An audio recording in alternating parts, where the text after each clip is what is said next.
Lie Detector, hosted by renowned criminal attorney Bailey, a man with 28 years of experience in lie detection. Counsel for the defense in some of America's most sensational jury trials. A man who goes anywhere for the truth. With him is Ed Gault, noted polygraph expert and past president of the American Polygraph Association. And behind it all, the polygraph. Perhaps science's most effective means of determining truth or deception. Bailey, Gault, the polygraph, all working together on Lie Detector.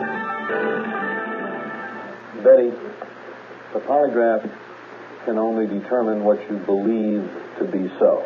Mm-hmm. In trying to bridge from what you believe to be so, whether it is so or not, I think probably the best thing to use is the star map. At least the star map is something that brings us into reality as those who have never had your experience would know it. In other words, there is a map that you drew prior to the time a couple of stars were discernible because they didn't have the equipment in 61 or 65 to see those stars.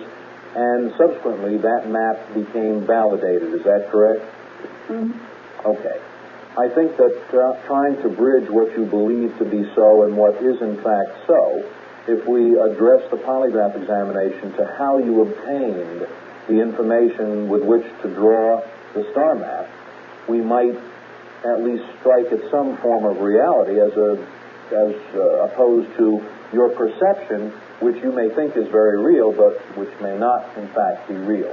So if we try to make the bridge with the star map, and we ask you questions along the lines of, did you obtain the information to draw that star map from a UFO, and then reverse it, did you obtain it through any other source, we can determine what you at least believe in relation to the star map. And then what we've been using basically in these areas of psychic phenomena, and with some success, is to ask you whether or not you think this whole thing is a hoax. I think quickly we can strip away, if it is a hoax, your belief that what you're saying is so when you know in fact it isn't so. So I think if we address the examination to those two areas, we may at least be able to find out if you believe that what you're saying is so. And before I invite you to take that test, if someone came up to you today, and I'm sure many people have since you've become noteworthy in this area, and said, I had an experience or I was on a UFO, what do you think of those people today? Are they telling the truth or not? I would want a great deal more than just a person's word that the person's been on a UFO. Well, the star map is a tangible product of this whole experience. That's something that has some substantiation quite apart from anybody's arguments against all this. Yeah, so I think we could use that. Let's test it. Nothing disparaging, but I would be derelict as a polygraph examiner if I didn't inquire into your general medical health and as far as your mental health. Let me ask you, if you're not reluctant to say, have you ever, prior to this occurrence, had therapy or counseling or visited a psychiatrist? No. I'm a retired social worker. I usually took other people in. But you never needed any treatment yourself? No. Okay. Good enough for me. Let's try. Do you plan to lie to me about that star map? No.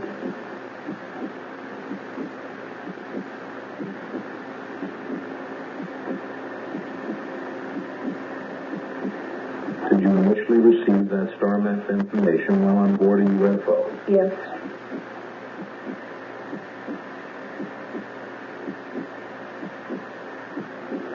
Betty's story first emerged under hypnosis following nightmares on her part and an unexplained deterioration in the physical condition of her husband, Barney. A medical hypnotist, a psychiatrist, was recommended, and this is what he found. We can only test whether or not she believes this is a real recollection and not something that she made up or only dreamed. Regarding the original star map information, did you obtain it from a source other than a UFO? No. People from New Hampshire are typically swift and direct in their answers. Do you believe your star map story is a hoax? No.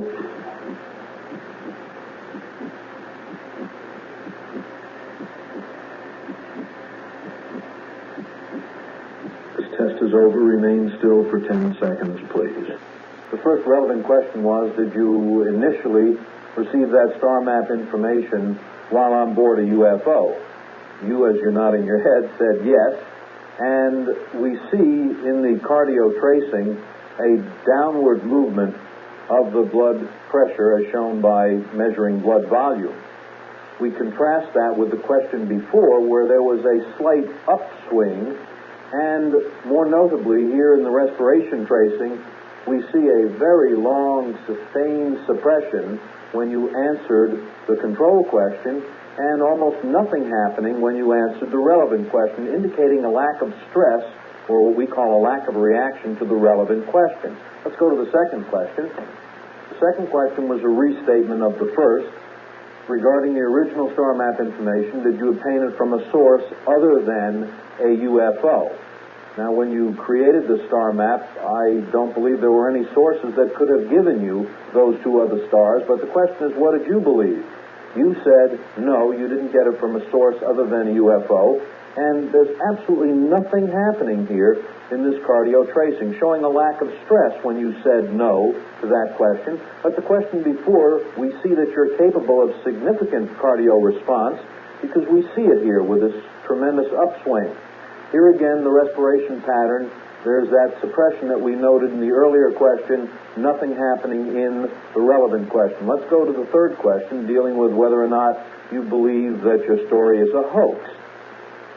What it says. You believe your star map story is a hoax. You said no. Blood pressure's going down. Galvanic skin response shows 6 chart divisions, and we contrast that with the question before, where you had many more chart divisions in the galvanometer, a significant baseline arousal in the respiration tracing.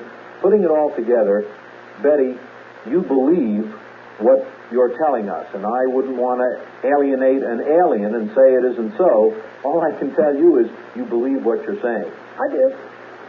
We now have an astronomer who backs you up. I guess a whole bunch of them. You can't very well describe stars that haven't been discovered without some kind of help.